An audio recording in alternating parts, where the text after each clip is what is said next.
क्यों बैठकर भजन करते हैं? क्योंकि ब्रह्म मुहूर्त में हम जो भी कार्य करते हैं उनके 10,000 गुना फल मिलता है। इसीलिए हम सबको आज रात्रि में जाग कर, महाराज सोना भी है तो जल्दी सोकर, लेकिन हम प्रातः काल ब्रह्म मुहूर्त से पूर्व स्नान करके रास रासेश्वरी राधा रानी की भजन करें और प्रार्थना करें, हे रास रासेश्वरी राधा रानी, आपकी कृपा के बिना हम जीवों का उद्धार कैसे होगा। हे प्रियाजू, मेरे ऊपर कृपा करना। देखिए, श्री राधा कृष्ण ने जब कृपा की, रसिक जन ने जब दिव्य गोलोक धाम में प्रार्थना की, प्रभु आप दिव्य गोलोक धाम, दिव्य वृंदावन में जो नित्य रासलीला करते हैं, इन नित्य रासलीला में हे प्रभु वही आनंद इन धरातल पर रहने वाले प्राणी को भी मिले जो वृंदावन दिव्य गोलोक धाम में है, वही वृंदावन पृथ्वी लोक पर भी आ।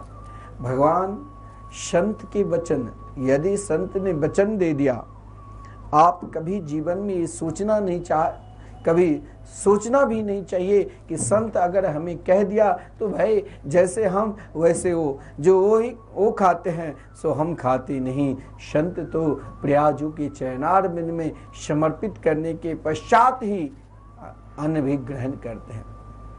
संत ने कह दिया तो संत की बात स्वयं भगवान भी नहीं काटते हैं, क्योंकि भगवान की प्रतिज्ञा है, साधवो हृदयम मह्यम साधु नाम हृदयम तो हम। भगवान ने जब हम सब पर कृपा की तो संत के दर्शन कराते हैं। आज उन रसिक जन, उन महान भाव जन जिसने प्रिया प्रीतम की प्रार्थना की, हे प्रियाजू आप पृथ्वी लोक पर अवतार लीजिए, और स्वयं प्रियाजू संतों की वचन, रसिक जनों की वचन को सुनकर इशारा में कह तो दिया, लेकिन गोलोक धाम को वृंदावन के रूप में कैसे पृथ्वी पर प्रकट करे तो श्री कृष्ण सब कुछ जानते थे। श्री कृष्ण ने सोचा कि प्रियाजू ने मन में इच्छा प्रकट की कि देखिए श्री रास रासेश्वरी राधा रानी हम सब पर ऊपर कितनी बड़ी कृपा की, क्या आह्लाद है, क्या प्रेम है। माता है ना, संतान लड़के बच्चे माता पिता के निकट चाहे नाना प्रकार की गलती भी कर ले तो माता पिता उन्हें तिरस्कार नहीं करते हैं कि मेरे पुत्र है, ये मेरी पुत्री है। उसी प्रकार रास रासेश्वरी राधा रानी है। हमसे ना जाने अपराध भी बनता है, परंतु रास रासेश्वरी राधा रानी मेरे ऊपर कृपा करते हैं, ये तो मेरे हैं। और जब तक रास रासेश्वरी राधा रानी की कृपा नहीं होगी तब तक आप कभी वृंदावन आ भी नहीं सकते हैं। यदि आप वृंदावन में प्रवेश किया तो ये प्रवेश आपकी पुरुषार्थ नहीं हो। आपने पुरुषार्थ किया तो इस पुरुषार्थ के माध्यम से आप वृंदावन में प्रवेश कर रहे हैं, नहीं, ये रास रासेश्वरी राधा रानी की कृपा है। जिस समय भगवान ने रसिक जनों को आदेश दे दिया तो भगवान आदेश दे सकते हैं, लेकिन उन आदेश को पूर्ण रूप से कृपा के रूप में पालन बिना रास रासेश्वरी राधा रानी की कृपा के बिना नितांत असंभव है।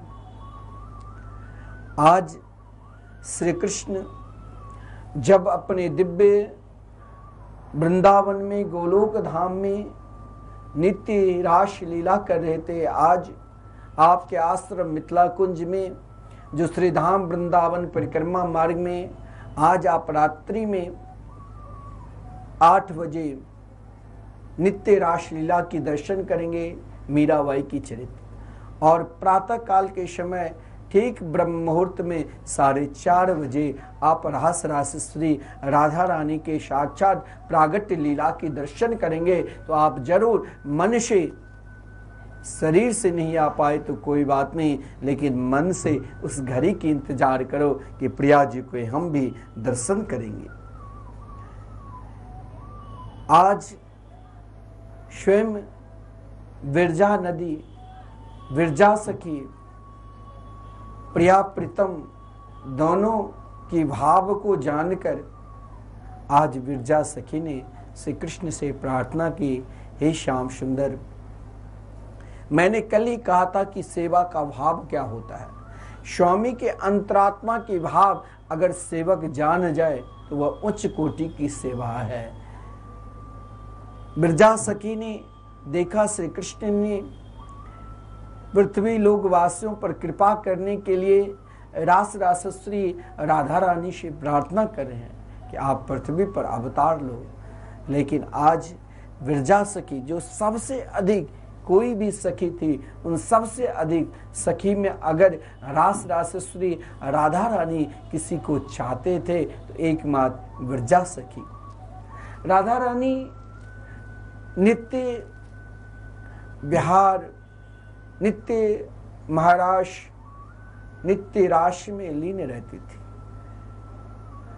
आज श्री कृष्ण के अंतरंग सखा श्रीदामा और विरजा सखी ने कहा कि आज प्रिया जी को एक पल के लिए, देखिए गोलोक धाम को तो छोड़िए, मैंने कहा वैकुंठ में, वैकुंठ मृग पक्षी नाम स्त्री नाम चापी न मत्सरा सर्व दोष विहीनत्वात् तत्र दोष हरिक्षया। और जब वैकुंठ में महाराज काम क्रोध लोभ मत्सर इत्यादि के प्रवेश नहीं है तो फिर गोलोक धाम में तो जहाँ नित्य मुस्कान ही है, जहाँ सब प्रिया प्रीतम के नित्य राश में मग्न रहते हैं, तो वहाँ क्रोध कैसे। आज स्वयं विरजा सखी ने श्रीदामा से कहा, देखो अगर हम दोनों ने एक क्षण के लिए चाहे अपने जीवन को विपत्ति भी सहन कर ले, जीवन में आपको दुख भी आ जाए, लेकिन उन दुख में भगवान की कथा श्रवण में रुचि आ जाए, उन दुख में आपको श्रीधाम वृंदावन में संतों की सेवा में रुचि आ जाए, उन दुख में आपको संकीर्तन में रुचि आ जाए, तो आप घबराना नहीं। ये कृपा है, चाहे किसी न किसी माध्यम से आपने तो भगवान के लिए, प्रिया प्रीतम के लिए समर्पित तो किए। आज अपने आप को विरजा सखी और श्रीदामा ने यही मन में ठान लिया कि समस्त प्राणी के ऊपर यदि कृपा करना है तो इन कृपा मूर्ति प्रियाजू को जरूर धरती लोक पर लाना है। प्रियाजू को धरती लोक पर अवतार अगर प्रियाजू लिया तो महाराज धन्यवाद देने की जरूरत है तो विरजा सखी के, जो श्रीधाम वृंदावन में उन विरजा सखी को हम यमुना जी के रूप में दर्शन करते हैं। इसलिए ब्रजवास यदि आप कर रहे हो तो जिस प्रकार बांके बिहारी के प्रति आप बांके बिहारी जी के दर्शन करने के लिए जाते हैं, उनके प्रति जैसे प्रेम निष्ठा है, उसी प्रकार यमुना जी की भी प्रतीक रखिए। यमुना जी में महाराज कभी भी आप यदि आचमन करते हो तो यमुना जी के प्रति कभी भी मन में ये नहीं सोचना चाहिए कि यहाँ दुर्गंध पानी है, यहाँ कुछ, यहाँ तो निर्मल जल है। केवल आपका भाव होना चाहिए, निर्मलता आपके हृदय में आना चाहिए। अरे यमुना जी के रज जो बालू है उससे आप मस्तक पर लगाइए, वो तो दिव्य है। वहाँ क्या किसी नाले के भी स्पर्श कर सकता है, क्योंकि यमुना जी के बालू तो दिव्य है। उनके एक एक कण में हजारों संतों के भजन का फल है। आज विरजा सखी श्री रास रासेश्वरी एक कुंज से दूसरे कुंज में जब प्रवेश की तो स्वयं ब्रजा सखी ने अपने मन में सोचा कि आज एक पल के लिए मैं स्वयं श्री कृष्ण के निकट रहूं। श्री कृष्ण की निकटता की प्राप्त करने के लिए ब्रजा सखी ने श्री कृष्ण को सबसे प्रिय सखा श्रीदामा से कहा कि देखो श्रीदामा, आज प्रिया प्रीतम को मुझे पृथ्वी लोक पर भेजना है, ब्रजमंडल में आप भी मेरी लीला में सहयोग करो। जब हम श्री कृष्ण के समीप स्वयं को अकेली रहूं तो आप किसी को अंदर मत जाना देना। श्रीदामा ने कहा ठीक है, अगर प्रिया की क्रोध आ गई तो बोले ठीक है, वो तू देख लेना। श्रीदामा ने कहा ठीक है, आप ठाकुर जी के निकट, श्री कृष्ण के निकट आप रहिए, हम बाहर द्वार पर व्यवस्था को संभाल रहे हैं। देखिए वैकुंठ धाम में भी द्वारपाल, जहाँ लक्ष्मी नारायण विराजमान थे, वहाँ शनकादिक को रोका, यहाँ श्री दामा ने गोलोक धाम में किसे रोका? तो स्वयं रास रास श्री राधा रानी को। बड़ा सुंदर भाव है, लिखा है, प्रिय नीरे की बेरे जाहूं लजाए, नदी रूप गति तहाँ पुनि पाई, सखियन सरितन रूप सवारियो, सप्त सिंधु सीमा बिसतारियो। जिस समय श्री रासरासेश्वरी राधा रानी प्रिया जी को आया देखकर बिरजा भी स्वयं श्री कृष्ण के निकट बिरजा सखी विराजमान थी। बिरजा सखी आज जानी कि मैंने अपने जीवन में सबसे बड़ा दुस्साहस किया। अब मैं इस शरीर से, देखिए हम लोग बार बार गलती कर लेते हैं, बार बार अपराध कर लेते हैं। हम जानते हैं कि ये मानव शरीर मुझे मिलेगा नहीं। अगर मानव शरीर फिर दोबारा 2 अरब 98 करोड़ जन्म के बाद मिलेगा, फिर भी हम रोज सोचते हैं कि अब हम भजन, चलो मैंने माता की गर्भ में भगवान को वचन दिया था कि इस बार हमें आप बाहर निकाल दो, हम जरूर भजन करेंगे, लेकिन हम नहीं कर पाते। लेकिन आज स्वयं प्रियाप्रीतम के नित्य रास में एक पल के लिए, एक क्षण के लिए यदि विघ्न उत्पन्न हुआ तो स्वयं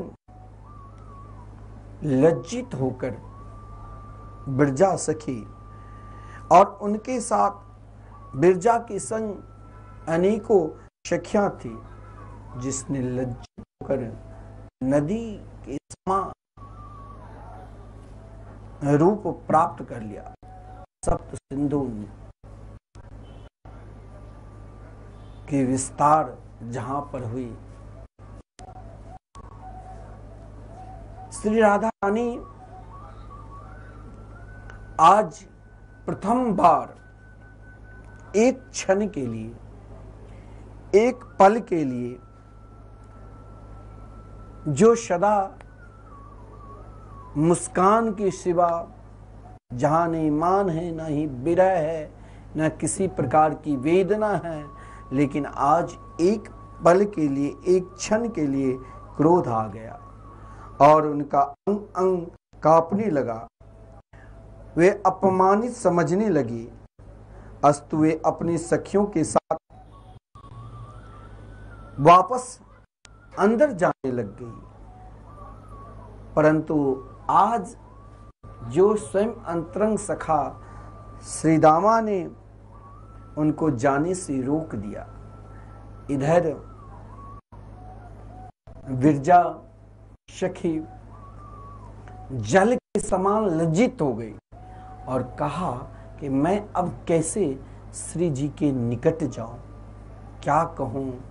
श्री कृष्ण के साथ आज जिस स्थान पे स्वयं प्रियाजू विराजमान रहती थी, उस स्थान पे आज विरजा सखी बैठ गई। एक पल के लिए हम लोग चाहते हैं कि महाराज हम उनसे बड़े बने, और उनसे पड़ोसी से बड़े बनने के लिए, उनको नीचे दिखाने के लिए हम लाख प्रयास करते रहते हैं। पड़ोसी बड़े क्यों हो गए, और उनके ऊपर हम अनेक प्रकार की ईर्षा द्वेष करने लग जाते हैं। परंतु यहाँ देखिए, यहाँ प्रियाजू की लीला में सहयोग के लिए एक पल के लिए श्री कृष्ण के निकट प्रियाजू से तनिक आगे बढ़ने की कोशिश किया तो बोले अब मैं इस शरीर से प्रियाजू की निकट नहीं आऊंगा। लेकिन यहां पर श्री दामा तो महाराज भगवान की लीला में सहयोग के लिए श्री दामा श्री जी को अंदर जाने ही नहीं दे रहा, रोक दिया। श्री जी ने, राधा रानी ने कहा, श्री दामा आज तुम श्री दामा जैसे तो नहीं लग रहे हो, तो सभी को गोलोक धाम में सभी को हंसाए, सभी को मुस्कुराए, ऐसे प्रिय सखा आज तुमने स्वयं मुझे रोक लगा दी। किस लिए? सुदामा कुछ, श्री दामा कुछ बोल ही नहीं रहा। श्री दामा मौन होकर खड़े हैं और हाथ फैलाकर अंदर मत जाओ। भगवान की लीला में प्रियाजू को देखिए, साक्षात गोलोक धाम में हम सब पर कृपा करने के लिए श्रेष्ठ स्थान को प्राप्त करके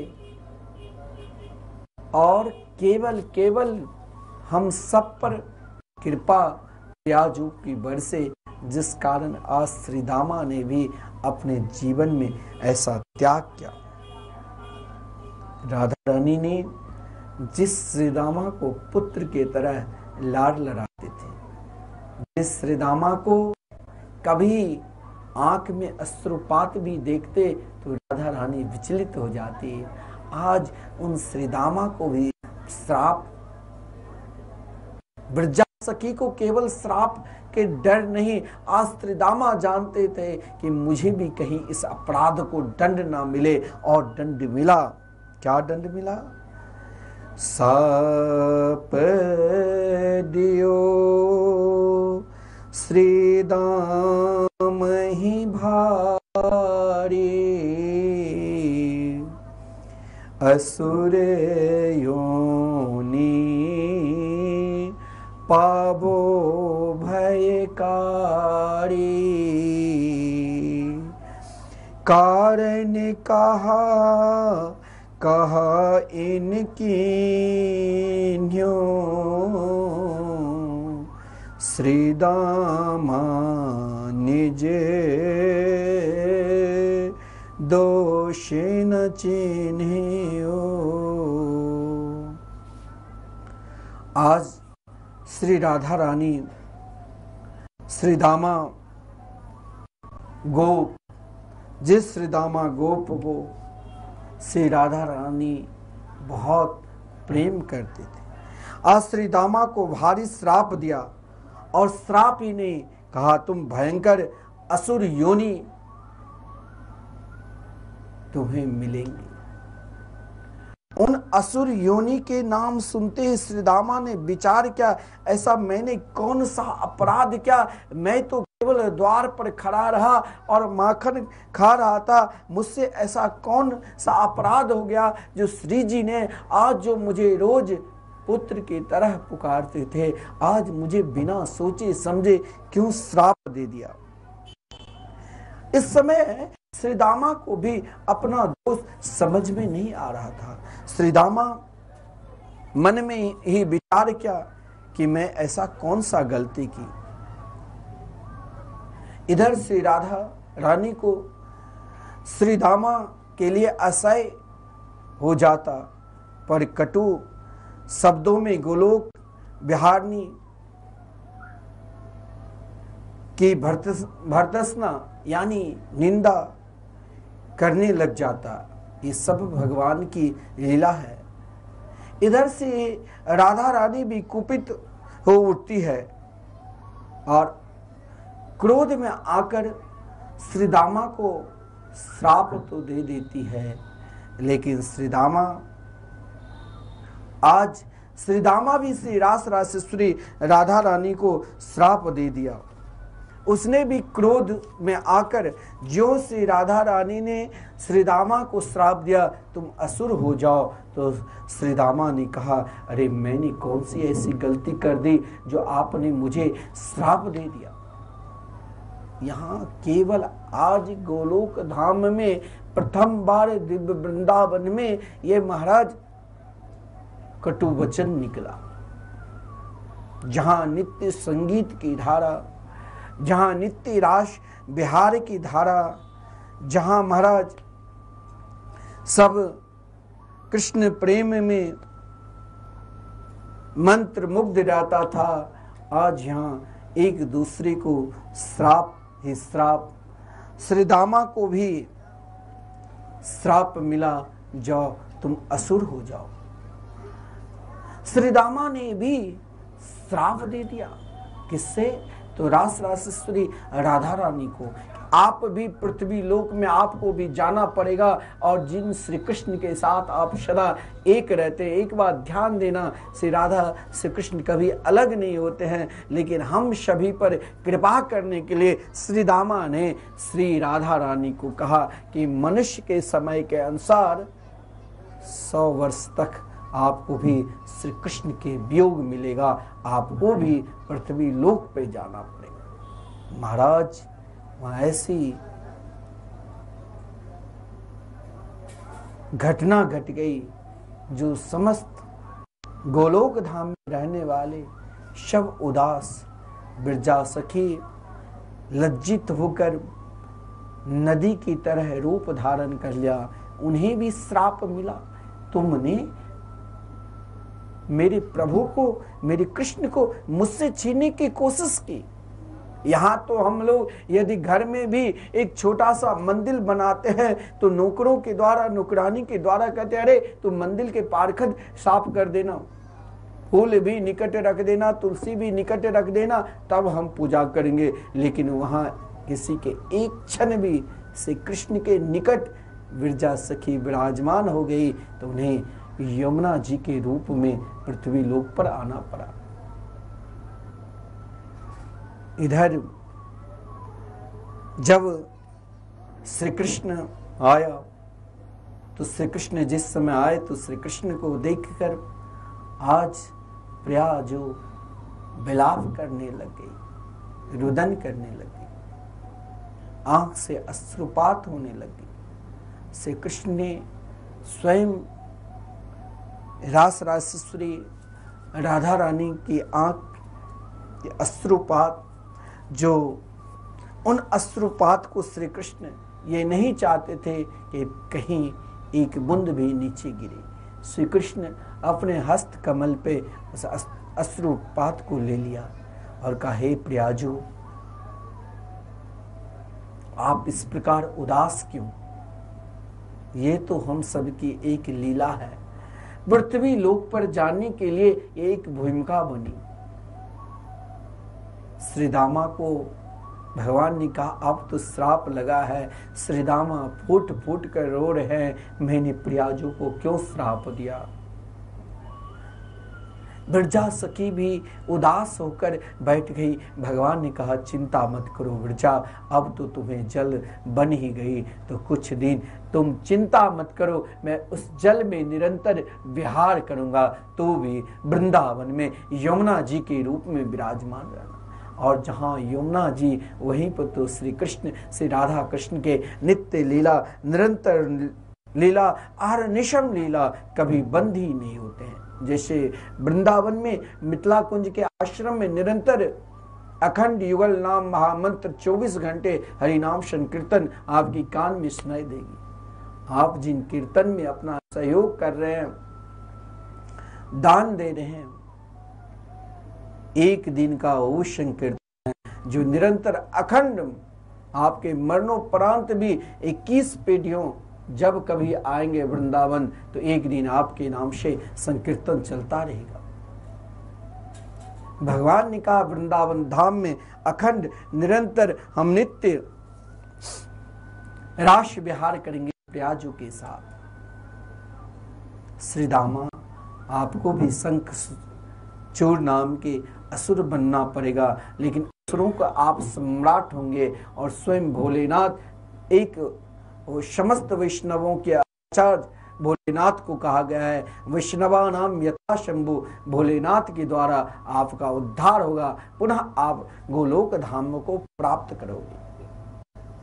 भगवान ने रास रास श्री राधा रानी से कही, हे रास रास श्री राधा रानी, जब हम पृथ्वी लोक पर अवतार ही ले रहे हैं तो उन स्थान का नाम है ब्रज धाम। ब्रज यानी हमारे हृदय में एक व्याप्त है। ब्रज धाम कोई 84 कोस ब्रज मंडल ही नहीं सोचना, अनंत ब्रह्मांड के कण कण में ब्रज व्याप्त है। जहां ब्रह्मांड के कण कण में, भारतवर्ष के कण कण में आपको प्रिया प्रीतम से प्रेम हो जाए और वृंदावन आने की आशा जगे, बरसाने धाम में प्रियाजू के दर्शन की आकांक्षा जगे, तभी आप समझ लेना कि हमारे हृदय में ब्रजमंडल प्रकट हो गए। अब उन ब्रजमंडल में मुझे प्रियाजू को लाड लगाना है। भगवान ने कहा, हे प्रियाजू, हमें 2 लीला पृथ्वी पर करना है। पहला लीला, इन लीला को हम ऐश्वर्य में और माधुरी में प्रकट करेंगे। ब्रज वृंदावन की लीला तो माधुरी लीला होगी और आगे मुझे ऐश्वर्य लीला करना है। वहां साधारण मानवों से मानवों को भी प्रवेश मिले उन लीला में। आप केवल वहां अंतरंग रूप से मेरे साथ रहना, प्रत्यक्ष रूप से नहीं। श्री जी उदास है क्योंकि उन्होंने आज अपने पुत्र भक्त श्री दामा को श्राप दिया। श्री राधा रानी ने श्री कृष्ण चंद्र के चरणों में प्रणाम करके वह चलने के लिए उद्यत होता है, किंतु विवल हुई श्री राधा रानी क्रंदन कर उठती है। आज श्री रामा ने जब कहा अब मैं चलूं पृथ्वी लोक पर, तो रास रासेश्वरी राधा रानी को लगा मैंने अपने पुत्र वत श्री दामा को त्याग रहा हूं। तो क्या कहा, वत्स को यासित्युच्चार्य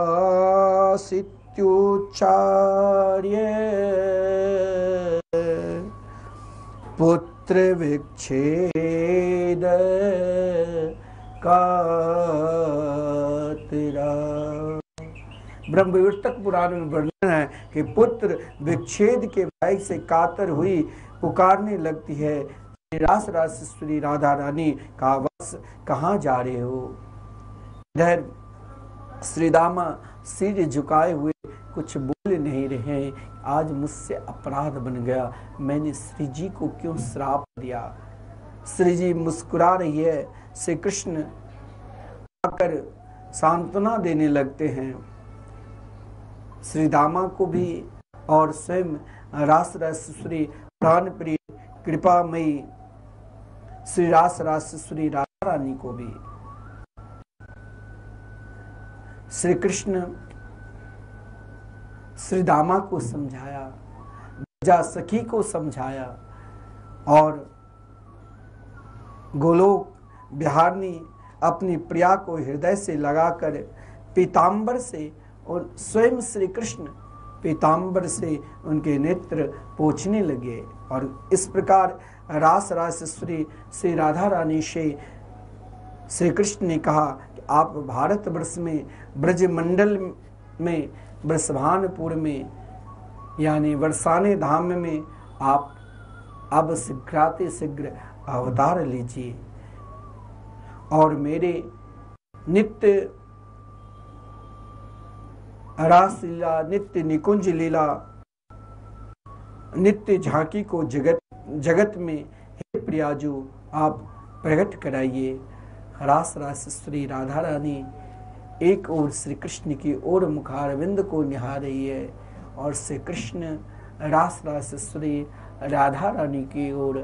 आज गोलोक धाम दिव्य वृंदावन की लीला अति विचित्र है। वृंदावन की लीला में आप भी यदि प्रवेश करना चाहते हो तो इन वृंदावन की लीला में जब तक उन रसिक जनों की पास उन रसिक जनों के निकट नहीं रहोगे जो वाकई में दुनिया की समस्त सुख सुविधा को त्याग सकते हैं, लेकिन प्रिया प्रीतम के नाम रूप लीला धाम को कभी नहीं छोड़ सकते। अब प्रियाजू ऐसा कौन सा वरभागी है जिसके हृदय कमल से प्रकट हो। अब उन्हें भी खोजने की जरूरत। किसी ने एक संत के निकट जाकर कहा कि श्री कृष्ण अवतार क्यों नहीं लेते हैं, तो संत ने एक पल के लिए, एक क्षण के लिए मौन हो गए। बोले आप मौन क्यों? बोले श्री कृष्ण अवतार क्यों नहीं लेते हैं, क्यों पूछा? बोले कि आजकल घर घर में अब कंस होने लगे। लेकिन संत ने एक क्षण में ही उत्तर दिया कि घर घर में तो कंस होने लगे, लेकिन पहले एक कंस के लिए भगवान अवतार लिए और घर घर में कंस हो गए। परंतु संत ने कहा लेकिन घर घर में अभी देवकी माता और वसुदेव जी नहीं आए, घर घर में अभी नंद बाबा यशोदा जी नहीं आए, तो हमारे कृष्ण कहां से आ जाएंगे? तो रास रासेश्वरी राधा रानी ब्रज मंडल में ऐसी कौन सी बड़भागी माताएं हैं जिसके यहाँ अवतार लेगी?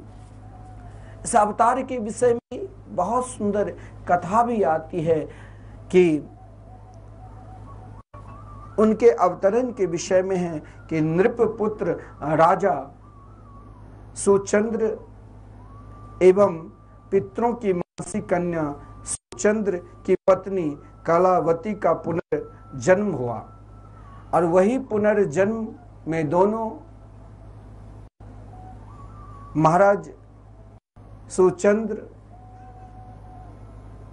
जो वृषभान बाबा के रूप में ब्रज में अवतार लिए और सुचंद्र की पत्नी कलावती जो ब्रज में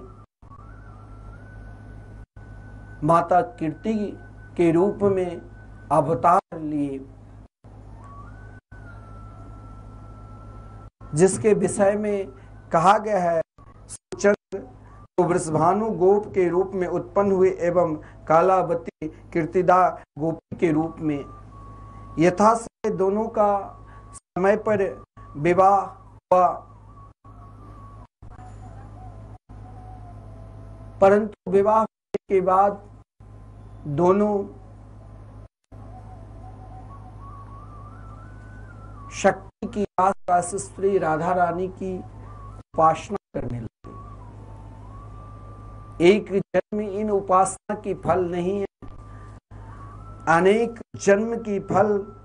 आज दोनों के तो विवाह हुए, लेकिन हम लोग बोलते हैं कि महाराज जीवन में और क्या रखा है, शादी शुदा करो, विवाह करो, जीवन में आनंद लो। लेकिन यहाँ एक गृहस्थ धर्म को स्वीकार कर दोनों नित्य प्रयाजू की आराधना में लग्न रहती थी।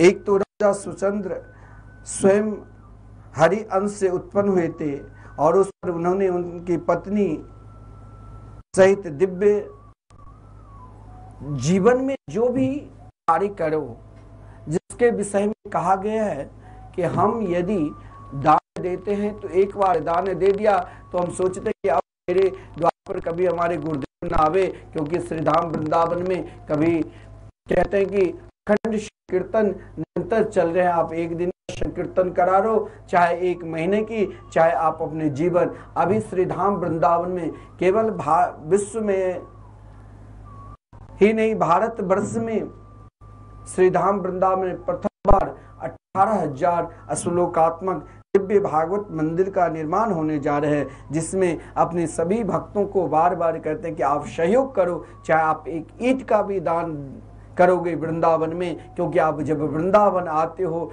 परिक्रमा लगाते हो, तो ईंट को 3 ईंट को एक साथ जोड़ करके मेरा भी एक छोटा सा एक ईंट कहीं वृंदावन में लग जाए। लेकिन यहाँ आपको बहुत सुंदर समय मिल रहा है, एक ईंट का दान मात्र 1100 देकर आप सहयोग कर सकते हैं। अधिक ने 5100 तो हर व्यक्ति एक श्लोक भागवत के श्रीधाम वृंदावन में शिलालेख पर लिखवा कर दान कर सकते हैं, और आपके एक श्लोक का दान 18,000 श्लोक का दिव्य भागवत मंदिर का आप प्रत्यक्ष दर्शन करोगे।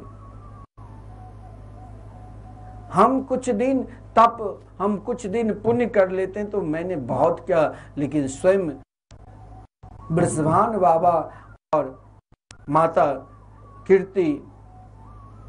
कीर्तिदा माता दोनों 12 वर्ष तक अखंड भजन किया।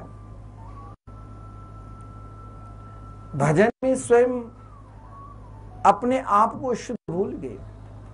उनकी रोम रोम से शक्ति उपासना जिस प्रकार वृषभान बाबा ने की, जिस प्रकार माता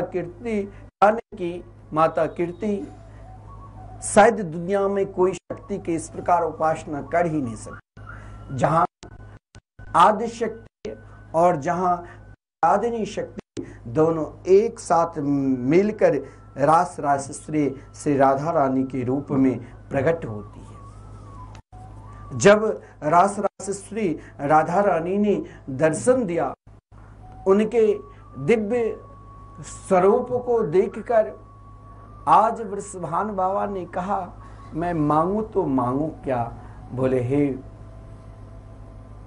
अनंत शक्ति, जगत के अनंत शक्ति को प्रदान करने वाली देवी मां, मुझे कुछ नहीं चाहिए।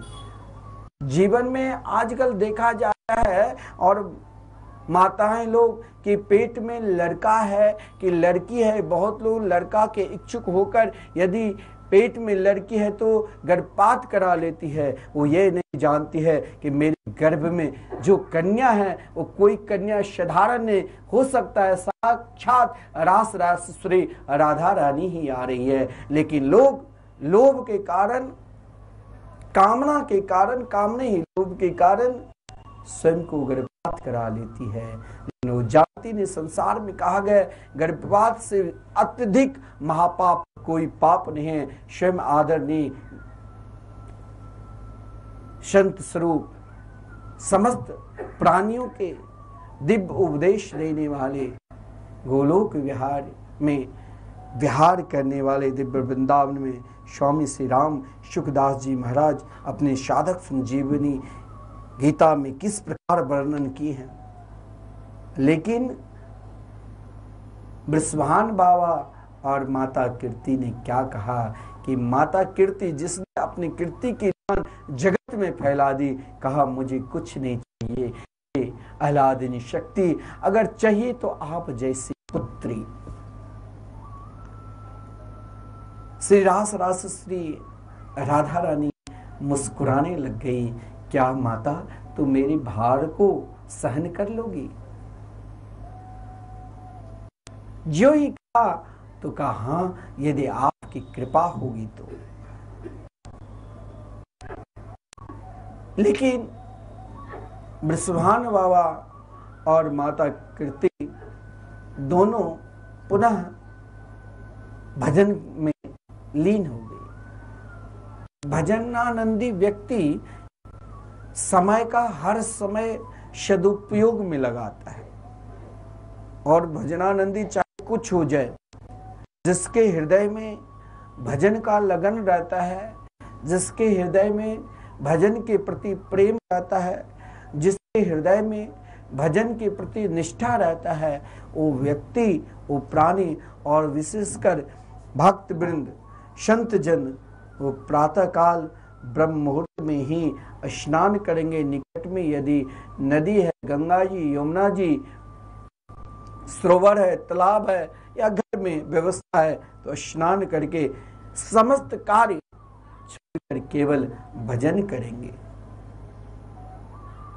आज महाराज वृषभान बाबा और माता कीर्ति दोनों दिव्य बरसाने धाम में प्रयास शक्ति की याद कर रही। हे रासेश्वरी, हे राधा रानी, मेरे ऊपर अब कृपा करी। मैंने आपसे कहा प्रिया, जो कि कृपा समस्त प्राणी के ऊपर, चाहे संसार के कोई भी प्राणी हो, कोई यदि कह दे कि मेरे ऊपर प्रिया जो की कृपा नहीं है तो उससे अधिक मूर्ख संसार में कोई है ही नहीं। अरे अगर उनकी शक्ति की, उनकी कृपा नहीं होती तो आप बोल कहां से रहे हो? सबके हृदय में बैठकर वो बुलाते हैं।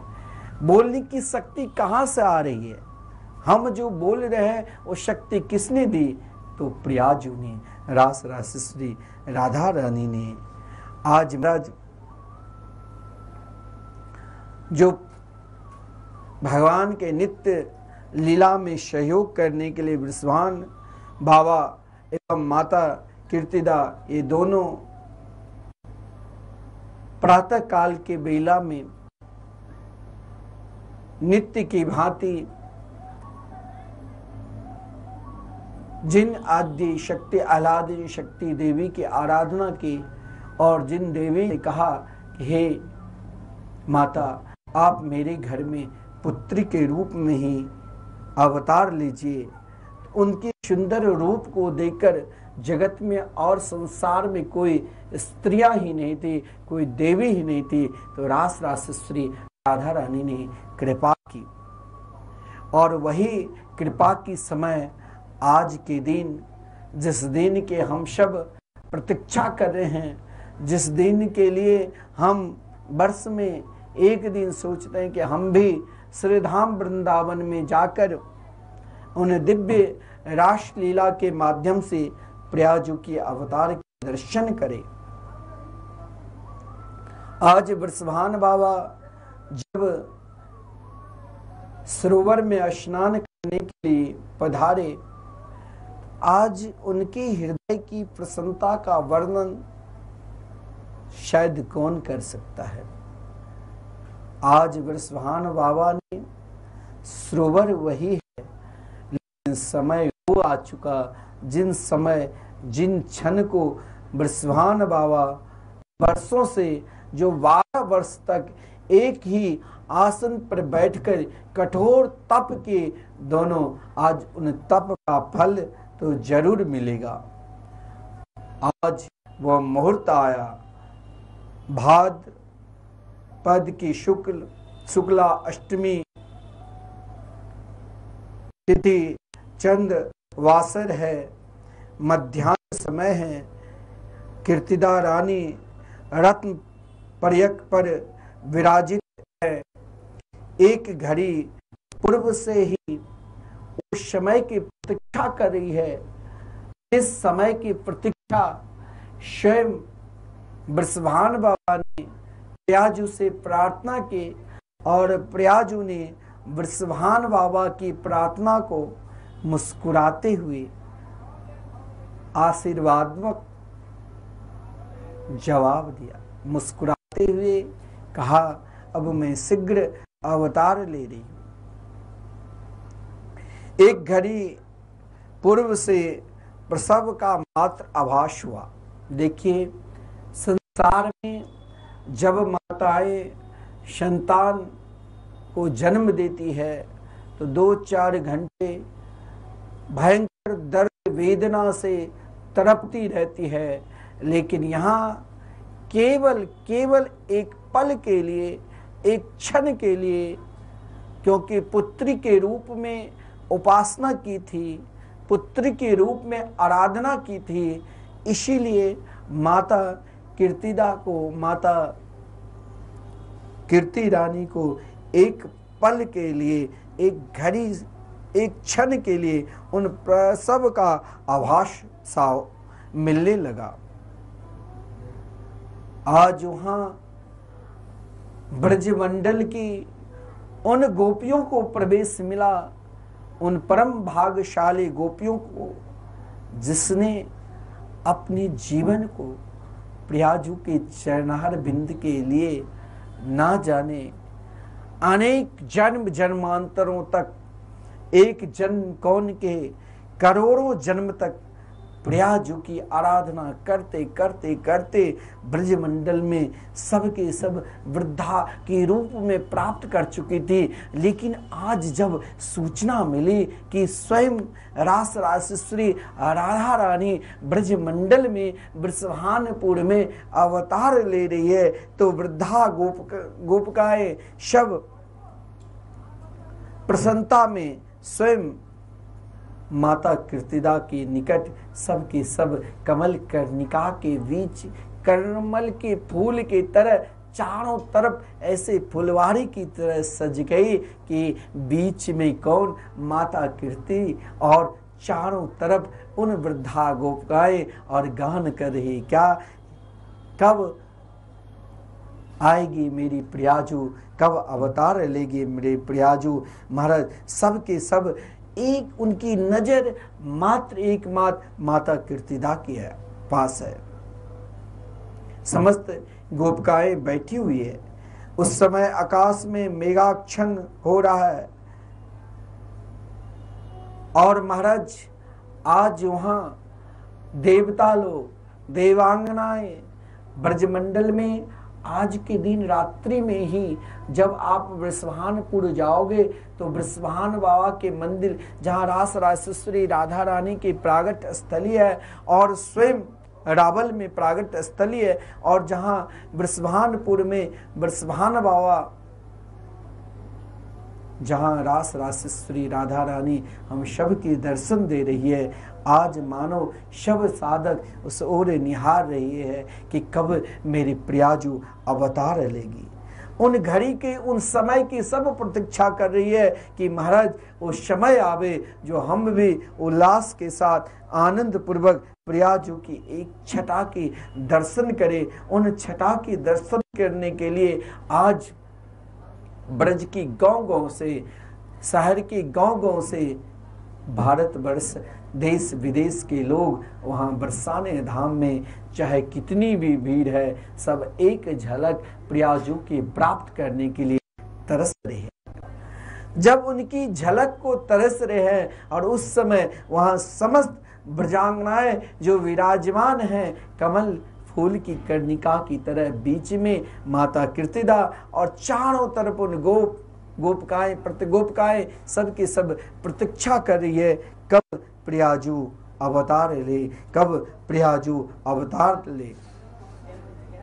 लेकिन एक क्षण में ब्रह्म मुहूर्त का समय, वो समय आया और महाराज भाद्रपद शुक्ल पक्ष अष्टमी तिथि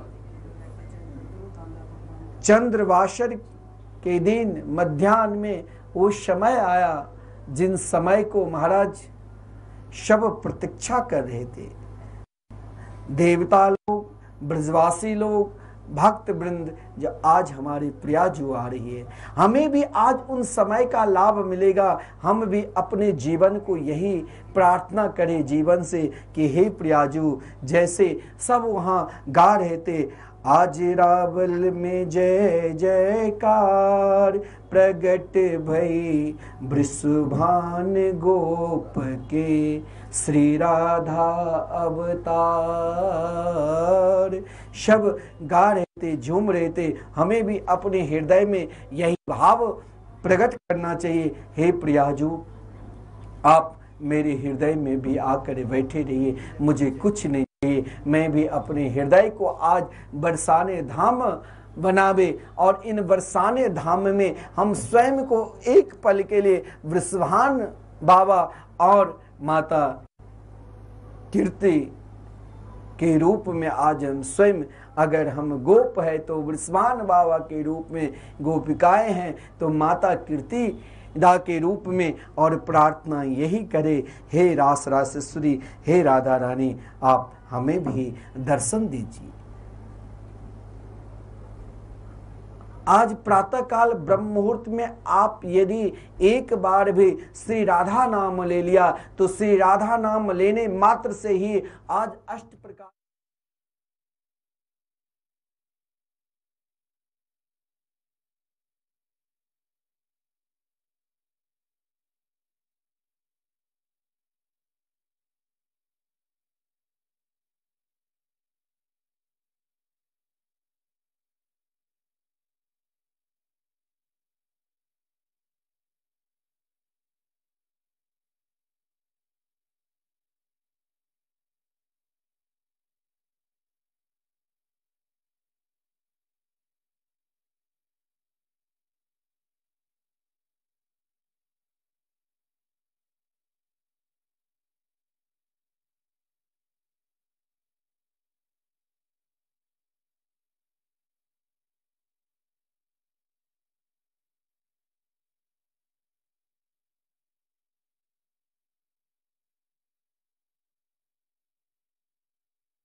बताइएगा। हाँ हमारे लिए है ना, बताना भैया। ठीक, टीवी के माध्यम से, जो भी टीवी एवं यूट्यूब। राधे राधे राधे राधे। श्री वृंदावन बिहारी लाल की जय।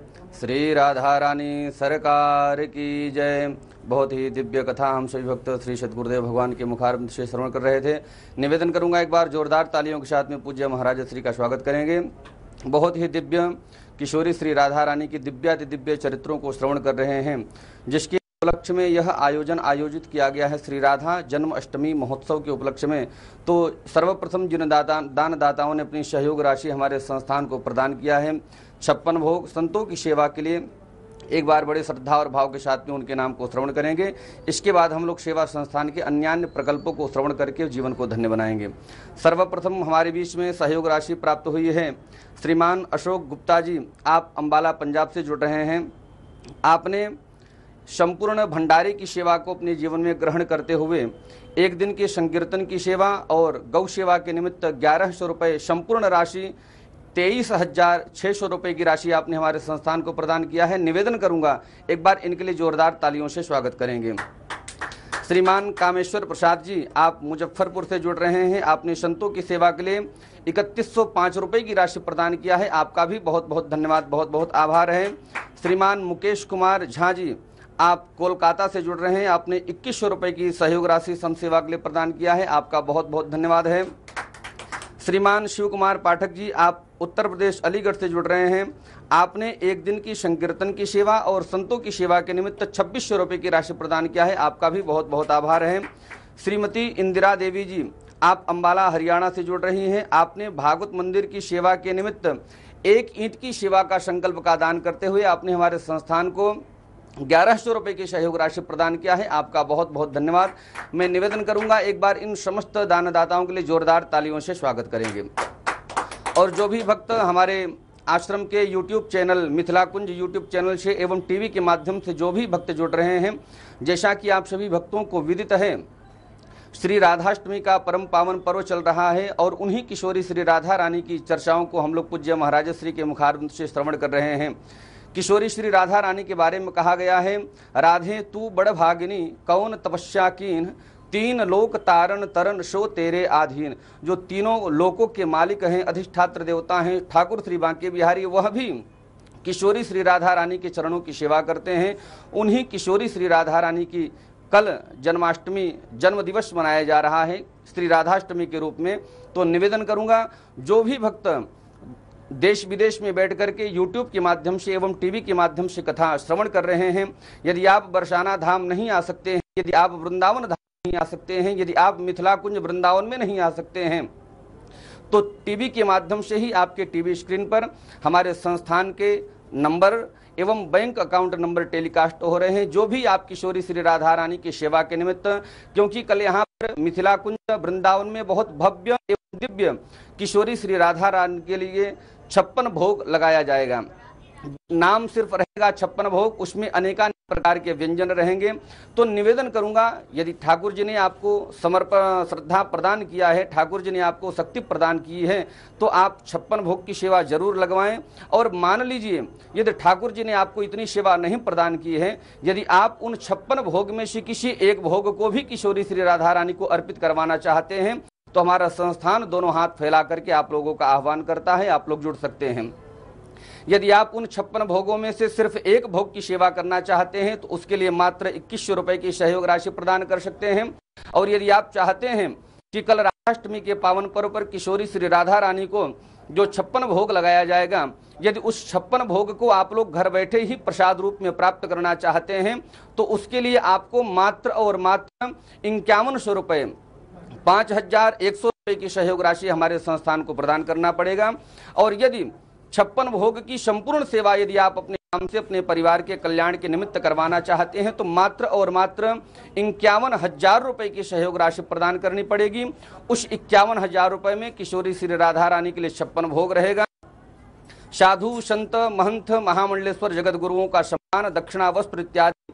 तो मैं निवेदन करूंगा, जो भी भक्त इस परम पावन पुनीत से जुड़ना चाहते हैं, जुड़ करके अपने जन्म और जीवन को दोनों को धन्य बनाना चाहते हैं, तो मैं निवेदन करूंगा, आपके टीवी स्क्रीन पर हमारे संस्थान के नंबर टेलीकास्ट हो रहे हैं।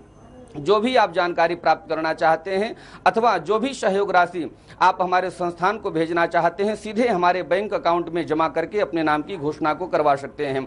और जो भी भक्त गूगल पे के द्वारा, पेटीएम के द्वारा, पे फोन के द्वारा अपनी सहयोग राशि भेजना चाहते हैं, आपके टीवी स्क्रीन पर हमारे संस्थान का एक QR कोड दिखाया जा रहा है। अपने मोबाइल के द्वारा उस कोड को स्कैन करके आप अपनी सहयोग राशि सीधे हमारे संस्थान को भेज सकते हैं। तो निवेदन करूंगा, एक भोग की सेवा मात्र 2100 रुपये। यदि आप उसी प्रसाद को अपने घर बैठे ऑर्डर के द्वारा प्राप्त करना चाहते हैं तो मात्र 5100 रुपये।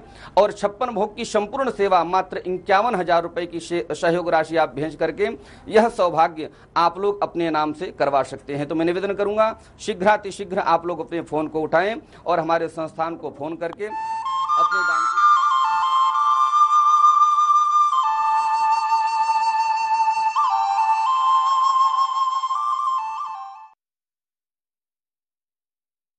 रत्नों में छिपा है जीवन की हर समस्या का समाधान, हर दुख, हर संकट को मिटाने का, जीवन को खुशियों से भरने का रहस्य छिपा होता है एक छोटे से रत्न में।